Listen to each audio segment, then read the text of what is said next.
ရေမော်တာကိုမှကိုကခဏခဏဟိုရွှေ့ဒီရွှေ့လဲလှုပ်ချင်တယ်ရွှေ့ရတော့ကြလွယ်လွယ်ကူကူတည်သွားလို့လဲရချင်တယ်ရေဒီပါကြီးလည်းမချူဘူးဆိုရင်တော့ဒါမျိုးရေမြုပ်မော်တာလေးတွေကိုအသုံးပြုဖို့ကျွန်တော်ကအကြံပေးခြင်းတယ်ဒီကောင်လေးတွေကတော့ရေမြုပ်မော်တာဖြစ်တဲ့အညီပေါ့နော်ဒီကောင်လေးကဘာမှလှုပ်ရှားမလို့ဒီကောင်လေးကိုရေထဲမှာချပြီးဒီမှာပိုက်တက်ပြီးဒီမှာပလက်ထိုးဒါဆိုရင်ပြီးပြီဘာမှအလုပ်ရှုံး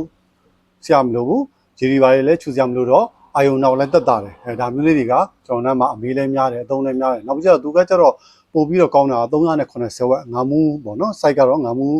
site ဖြစ်မယ်ငါမူးဆိုတာမြင်းကောင်းရင်ပေါ့နော်မြင်းကောင်းရင် 0.5 HP ဖြစ်မယ်ဝက်ကတော့380ဝက်ဖြစ်တဲ့အတွက်ကိုအိမ်သုံးမီးနဲ့သုံးပြီးလို့ရတယ်မီးအားမစားဘူးကြာအသုံးပြုရင်တော့မှမီတာကားတွေပါတက်တာတယ်နောက်ပြီးတော့သူ့ရဲ့အဝင်ထွက်ကတော့ဒါတလက်မအဝင်ထွက်ကိုကျွန်တော်တို့အသုံးပြုပေးထားတယ်ဒီကောင်မျိုးတွေပါနောက်ပြီးတော့သူက site ကတော့သူ့ပါတဲ့ကျိုးကတော့ကျွန်တော်တို့ပေ30လောက်ရှိကိုကျိုးပါတဲ့အတွက်ကိုတော်တော်ဝေးရပလက်ကိုလှမ်းပြီးတော့လွယ်လွယ်ကူကူနဲ့ထိုးလို့ရတယ်ဒါမျိုးလေးတွေကျွန်တော်နားမှာပြန်ရောက်ထားပါတယ်ဒီဖာတစ်စိတ်380ဝက်ငါးမှုရေမြုပ်မော်တာလေးဒီကောင်လေးကအာမခံလဲကျွန်တော်6လအနေနဲ့အာမခံပေးထားပါတယ်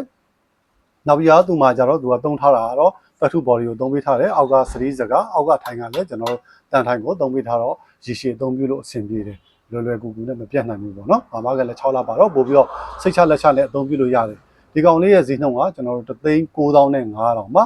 ဘီဖာတစ်စိတ်380ဝက်ရေမြုပ်မော်တာလေးရဲ့ဈေးနှုန်းကတော့3,900မှာတကယ်လို့မိတ်ဆွေတို့လိုအပ်လို့မှာယူလို့ဆိုရင်ကျွန်တော်ရဲ့ပြည်စုံရ Facebook page Messenger ဒါမှမဟုတ်39921133 Viber ဖုန်းနံပါတ်တွေကိုလာပြီးတော့ဆက်သွယ်လို့ကြပါတယ်အားလုံးကိုကျေးဇူးတင်ပါတယ်